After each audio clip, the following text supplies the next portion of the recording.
शुभ मध्याह्न बच्चों, मैं अशोक कुमार देहरी, आपका हिंदी विषयाचार्य। आज की कड़ी में आप सबका स्वागत करता हूं। आज हम कक्षा 11वीं विषय हिंदी आरोह भाग 1 के अंतर्गत देखेंगे पाठ रजनी, और इसे लिखा है लेखिका मन्नू भंडारी जी ने।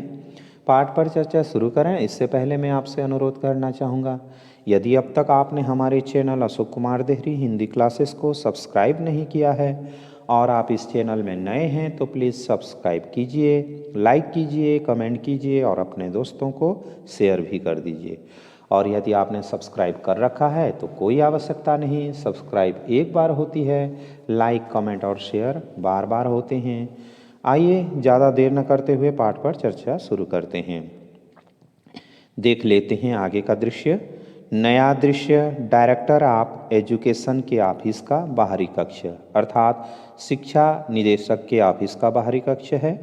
कमरे के बाहर उसके नाम और पद की तख्ती लगी है, जैसा कि हर ऑफिसर के कमरे के बाहर लगा रहता है। साथ ही मिलने का समय भी लिखा है। एक स्टूल पर चपरासी बैठा है, सामने की बेंच पर रजनी और 3-4 लोग और बैठे हैं। प्रतीक्षारत अर्थात इंतजार कर रहे हैं। रजनी के चेहरे से बेचैनी टपक रही है, मतलब रजनी परेशान दिखाई दे रही है। बार बार घड़ी देखती हैं, मिलने का समय समाप्त होता जा रहा है। रजनी चपरासी से, कितनी देर और बैठना होगा? चपरासी कहता है, हम क्या बोलेगा, जब साहब घंटी मारेगा बुलाएगा तभी तो ले जाएगा, बहुत बिजी रहता है ना साहब। रजनी अपने में गुनगुनाते हुए, यह तो लोगों से मिलने का समय है ना, जाने किस में बिजी बनकर बैठ जाते हैं। चपरासी दूसरी तरफ देखने लगता है। कैमरा ऑफिस के अंदर चला जाता है। साहब मेज पर पेपर वेट घुमा रहा है, फिर घड़ी देखता है, फिर घुमाने लगता है।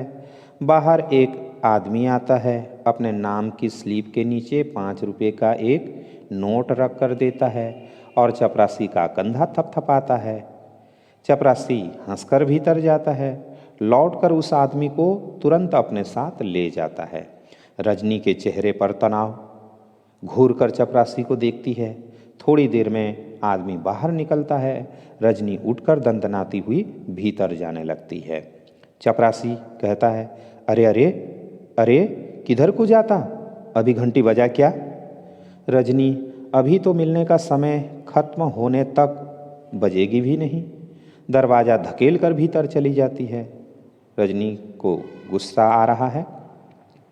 चपरासी, अरे कैसी औरत है, सुनती नहीं, अर्थात सुनती ही नहीं। वहाँ बैठे 2-3 लोग हंसने लगते हैं।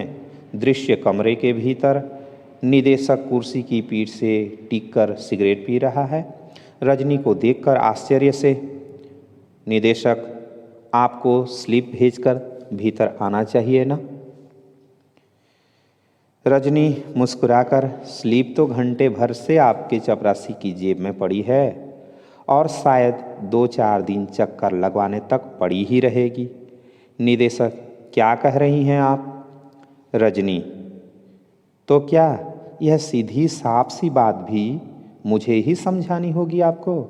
खैर अभी छोड़िए इस बात को, इस समय मैं आपके पास किसी दूसरे काम से आई हूँ। निदेशक के चेहरे पर रजनी को लेकर एक आश्चर्य मिश्रित कुतूहल का भाव उभरता है, मतलब एक जिज्ञासा उभरता है। निदेशक, कहिए। रजनी थोड़ा सोचते हुए, देखिए, मैं स्कूलों, विशेषकर प्राइवेट स्कूलों और बोर्ड के आपसी रिलेशंस के बारे में कुछ जानकारी इकट्ठा कर रही हूँ। तो बोर्ड का जो आपसी रिलेशंस है वह क्या होता है ना? तो इस पाठ को पढ़ने के बाद जानेंगे। आपसी रिलेशंस माने व्यक्तिगत जो संबंध होता है, उसके बारे में मैं कुछ जानकारी इकट्ठा कर रही हूँ, ऐसा रजनी कहती है। निदेशक क्या कहता है, कोई रिसर्च प्रोजेक्ट है क्या? मतलब कोई शोध कार्य है? वेरी इंटरेस्टिंग सब्जेक्ट, अर्थात बहुत मज़ेदार विषय है, बस कुछ ऐसा ही समझ लीजिए, रजनी कहती है। निदेशक, कहिए, आप क्या जानना चाहती हैं? रजनी, जिन प्राइवेट स्कूलों को आप रिकॉग्नाइज कर लेते हैं, रिकॉग्नाइज अर्थात मान्य, रिकॉग्नाइज कर लेते हैं। उन्हें बोर्ड शायद 90% ग्रांट देता है। निदेशक जरा गर्व से, जी हाँ देता है। बोर्ड का काम ही यह है कि शिक्षा के प्रचार प्रसार में जितना भी हो सके सहयोग करे। इट्स आवर ड्यूटी मैडम, यह हमारा कर्तव्य है। रजनी, जब इतनी बड़ी ऐड देते हैं, ऐड मतलब सहायता, तो आपका कोई कंट्रोल अर्थात नियंत्रण भी तो रहता होगा स्कूलों पर। निदेशक, ऑफ कोर्स, बिल्कुल। बोर्ड के बहुत से ऐसे नियम हैं जो स्कूलों को मानने होते हैं, स्कूल मानते हैं। सिलेबस बोर्ड बनाता है। फाइनल ईयर्स के एग्ज़ाम्स बोर्ड कंडक्ट करता है। कंडक्ट अर्थात संचालन करता है, जो अंतिम वर्ष का परीक्षा होता है। रजनी, निदेशक के चेहरे पर नजरें गड़ाकर, स्कूलों में आजकल प्राइवेट ट्यूशन्स का जो सिलसिला चला हुआ है, ट्यूशन्स क्या बच्चों को लूटने का जो धंधा चला हुआ है, उसके बारे में आपका बोर्ड क्या कहता है? निर्देशक बड़े सहज भाव से कहता है, इसमें धंधे की क्या बात है। जब किसी का बच्चा कमज़ोर होता है तभी उसके माँ बाप ट्यूशन लगवाते हैं।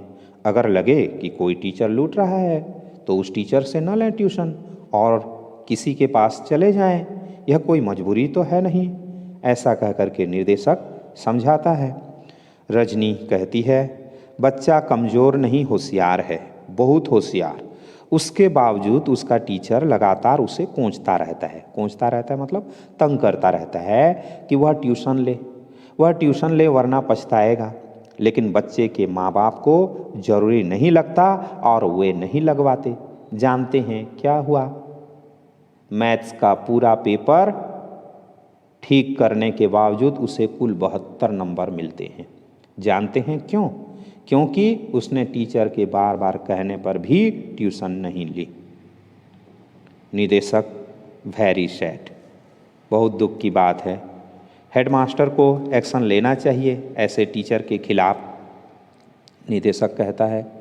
रजनी कहती है, क्या खूब आप कहते हैं कि हेडमास्टर को एक्शन लेना चाहिए। एक्शन मतलब कार्रवाई लेना चाहिए। हेडमास्टर कहते हैं, मैं कुछ नहीं कर सकता। तब करेगा कौन? मैं पूछती हूँ कि ट्यूशन के नाम पर चलने वाले इस घिनौने रैकेट को तोड़ने के लिए दखल अंदाजी नहीं करनी चाहिए आपको। दखल अंदाजी अर्थात हस्तक्षेप, और घिनौने रैकेट कहने पर एक घृणित जो गैरकानूनी काम करने वालों का समूह होता है, उसको रैकेट कहते हैं। तो तोड़ने के लिए दखल अंदाजी नहीं करनी चाहिए आपको। आपके बोर्ड को इस समय चेहरा तमतमा जाता है। निर्देशक, लेकिन हमारे पास तो आज तक किसी पेरेंट्स से इस तरह की कोई शिकायत नहीं आई। रजनी फिर कहती है, यानी कि शिकायत आने पर ही आप इस बारे में कुछ सोच सकते हैं। वैसे शिक्षा के नाम पर दिन दहाड़े चलने वाली इस दुकानदारी की आपके बोर्ड आप एजुकेशन को कोई जानकारी ही नहीं, कोई चिंता ही नहीं। यह बात रजनी बहुत ही व्यंग्यात्मक ढंग से कहती है कि जो दिन दहाड़े चलने वाली दुकानदारी, अर्थात दिन दहाड़े मतलब सबके सामने चलने वाली दुकानदारी है बोर्ड ऑफ एजुकेशन की, शिक्षा मंडल की, इसकी कोई जानकारी नहीं, कोई चिंता नहीं। निदेशक कहता है, कैसी बात करती हैं आप? कितने इम्पोर्टेंस मैटर रहते हैं, मतलब महत्वपूर्ण विषय होते हैं। हम लोगों के पास अभी पिछले 6 महीने से तो नई शिक्षा प्रणाली को कितने ही सेमिनार्स ऑर्गेनाइज किए हैं हमने। सेमिनार्स मतलब संगोष्ठी का आयोजन किया गया है। रजनी व्यंग से कहती है, ओह इम्पोर्टेंट मैटर्स, महत्वपूर्ण विषय, नई शिक्षा प्रणाली। अरे पहले इस शिक्षा प्रणाली के छेदों को तो रोकिए, छेदों मतलब कमियों को रोकिए, वरना बच्चों के भविष्य के साथ साथ आपकी नई शिक्षा प्रणाली भी छनकर गड्ढे में चली जाएगी। निर्देशक थोड़े गुस्से के साथ कहता है, आप ही पहली महिला हैं और हो सकता है कि आखिरी भी हों जो इस तरह की शिकायत लेकर आई हैं।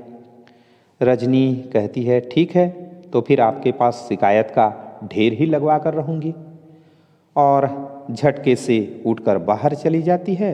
निदेशक देखता रहता है, फिर कंधे उचका देता है। अब मोटाज में कुछ दृश्य दिखाए जाएं, अगर इसको फिल्माना है तो कुछ दृश्य दिखाए जाएं।